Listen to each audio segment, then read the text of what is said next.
Hello friends, welcome to love for plant. आज हम बात करेंगे जेड प्लांट के बारे में। जेड प्लांट वैसे तो पूरे साल चलने वाला पौधा है, लेकिन सर्दियों में इसे कुछ दिक्कतों का सामना करना पड़ सकता है। अगर हम उन बातों का ध्यान रखेंगे, सिर्फ छोटी छोटी ही बातें हैं, तो हमारा जो जेड प्लांट एकदम हरा भरा बना रहेगा, जैसा कि वो गर्मियों में रहता है।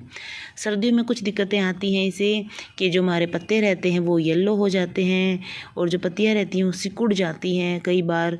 और कई बार ये होता है कि पत्तियाँ जो होती हैं गलनी स्टार्ट हो जाती है, जो स्टेम होती हैं वो गलने लगती हैं, पत्ते अपने आप ही झड़ने लगते हैं। पत्ते जो हैं वो स्टेम पर कहीं कहीं आते हैं, यानी कि काफ़ी दूरी पर जो है पत्ते आते हैं। हमारी जो पत्तियाँ हैं वो एकदम से घनी नहीं आती, और हमारा जो प्लांट है वो बुशी सा नहीं लगता। तो ऐसा किन रीजंस की वजह से होता है? हम क्या करें कि हमारा जो जेड प्लांट है वो हमेशा चमकदार और हरा भरा बना रहे? तो चलिए वीडियो स्टार्ट करते हैं और बताती हूँ। सबसे पहले आता है येलो लीव्स। देखिए कुछ इस तरह से जो पत्तियाँ हो जाती है हमारे प्लांट की, इस तरह से देखिए। तो उसका क्या रीज़न रहता है कि हमारे पौधे की जो पत्तियां हैं जेड प्लांट की वो पीली हो जाती हैं? इसके दो कारण रहते हैं। अगर हम इसमें ज़्यादा पानी डालेंगे तब भी पीली होंगी, अगर हम इसमें कम पानी डालेंगे तब भी हमारी जो पत्तियां हैं वो पीली हो जाएंगी। लेकिन उसका दोनों में तरीका ये है, दोनों में फ़र्क करने का। अगर हमारी पत्तियाँ काफ़ी ज़्यादा, उनको हाथ लगा कर देखेंगी, बहुत ज़्यादा सॉफ्ट हैं और फिर उसके बाद वो गिर रही हैं पीली होकर के, इसका मतलब है कि उसमें हमने बहुत ज़्यादा पानी डाल दिया हमारे प्लांट में, उसे कम पानी की ज़रूरत है अभी। अगर हम उसे प्लांट को बचाना चाहते हैं तो थोड़े दिनों के लिए बिल्कुल ही उसका पानी रोक दें, 15-20 दिन तो उसमें बिल्कुल भी पानी ना दें। ऐसी कंडीशन से हमारे प्लांट को उबारने के लिए यही सही है कि हम हमारे प्लांट में कुछ दिनों तक पानी ना दें। थोड़े दिनों बाद देखेंगे कि जो पत्तियाँ ख़राब हो चुकी हैं वो तो एक बार झड़ेंगी, उसके बाद जो नई ग्रोथ है वो काफ़ी अच्छी रहेगी।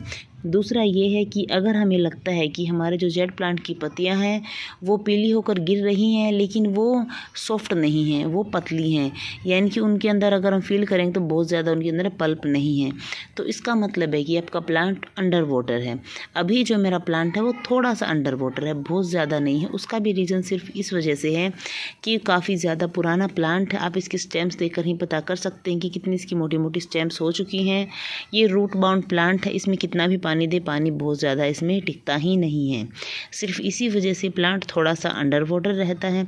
लेकिन अभी 3-4 दिन से बारिश आ रही है, इस वजह से प्लांट दोबारा से थोड़ा सा सही हुआ है, क्योंकि बारिश का पानी धीरे धीरे से हमारे प्लांट में आता है, तो वो प्लांट में अच्छे से अब्जॉर्व हो जाता है, उसे लगातार कंटिन्यू नमी उसमें बनी रहती है।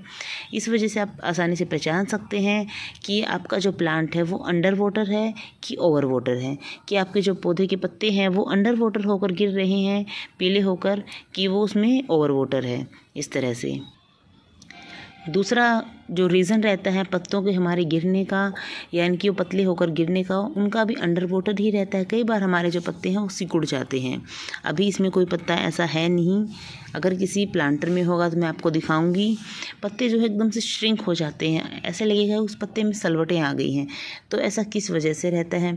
वो भी सिर्फ अंडर वाटर की वजह से रहता है। अगर हम काफ़ी दिनों तक पानी नहीं डालते, सर्दियों में ऐसा कम रहता है कि हमारे प्लांट के जो पत्ते हैं वो सिकुड़ गए हैं, लेकिन फिर भी हमने अगर किसी ऐसी जगह पे रखा है जहाँ उसको धूप बहुत ज़्यादा मिली और पानी हमने उसे लगातार 15-20 दिन, 1 महीने तक नहीं दिया, तब हमारे सर्दियों में भी जेड प्लांट के साथ ऐसा हो सकता है कि उसके जो पत्ते वो सिकुड़ जाते हैं। तो सिकुड़ने का भी यही कारण रहता है कि हमारा जो प्लांट है वो अंडर वाटर है। तो ऐसे कंडीशन में इस प्लांट को हम दोबारा से पानी दे करके उसे दोबारा से ठीक कर सकते हैं।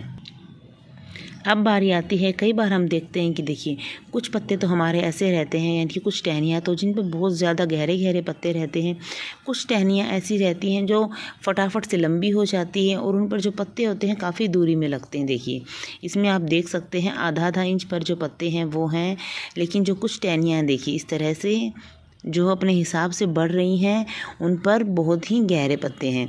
तो इसका क्या रीज़न रहता है? उसका सिर्फ़ और सिर्फ एक रीज़न रहता है कि बहुत ज़्यादा उससे सनलाइट नहीं मिली है। अगर हमारे प्लांट को कम सनलाइट मिलती है तब भी इसके जो पत्ते रहते हैं वो गिर जाते हैं, या फिर यूँ कहें कि इसकी जो स्टेम रहती है वो खाली खाली सी हो जाती है। इसलिए धूप दिखाना हमारे प्लांट को बहुत ही ज़्यादा ज़रूरी है। जब ये प्लांट गर्मियों में पूरी धूप बर्दाश्त कर सकता है, तब सोच सकते हैं कि सर्दियों में से कितनी धूप चाहिए होगी। इसलिए अपने जेड प्लांट को जितनी ज़्यादा हो सके उतनी ज़्यादा धूप दिखाएं, आपका जेड प्लांट बहुत ही अच्छा रहेगा पूरी सर्दियों में। और हाँ, यहाँ पर एक रीज़न और भी रहता है कि इस तरह से जो लंबी लंबी स्टेम्स होती हैं वो काफ़ी ज़्यादा बढ़ जाती हैं, बहुत ही जल्दी जल्दी उनकी ग्रोथ रहती है, तब भी इस तरह की हमें जो समस्या है वो देखने में आती है कि इसकी जो पत्ते रहते हैं वो काफ़ी दूर दूर रहते हैं। ये सिर्फ सनलाइट की वजह से नहीं होता, गर्मियों में भी हम देखते हैं कि ग्रोइंग पीरियड में जब हमारा प्लांट काफ़ी ज़्यादा जल्दी जल्दी ग्रो करता है, तब उसमें हम देखते हैं कि 2 या 4 दिन के बाद ही हमारी एक जो स्टेम है वो कुछ इतनी लंबी हो जाती है, बहुत ज़्यादा उसके ग्रोइंग पीरियड में। वो सिर्फ इसी वजह से रहता है कि हमारी जो स्टेम है वो काफ़ी ज़्यादा जल्दी ग्रो किया स्टेम ने। अगर हम हमारे प्लांट को थोड़ा सा बुशी चाहते हैं तो उसकी जो स्टेम है उसको कट कर देंगे, दोबारा से जो नए पत्ते हैं, नई स्टेम है, यहाँ से उसी स्टेम के अंदर से आने लगेंगी और जो हमारा प्लांट है वो थोड़ा सा हमें घना दिखाई देने लगेगा। इस तरह से अब आप इजीली पता कर सकते हैं कि आपका जो जेड प्लांट है उसके पत्ते येलो होकर किस वजह से गिर रहे हैं, ओवर वाटरिंग की वजह से या अंडर वाटरिंग की वजह से। उसके जो पत्ते हैं, स्टेम है, वो एकदम से सिकुड़ क्यों गई हैं, उनमें जो क्रीज हैं वो क्यों बन गई हैं, और जो पत्ते हैं हमारे वो दूर दूर क्यों आते हैं। स्टेम्स में बहुत ही ज़्यादा लंबी लंबी स्टेम्स हो जाती है लेकिन पत्ते उसमें फिर भी दूर दूर क्यों आते हैं।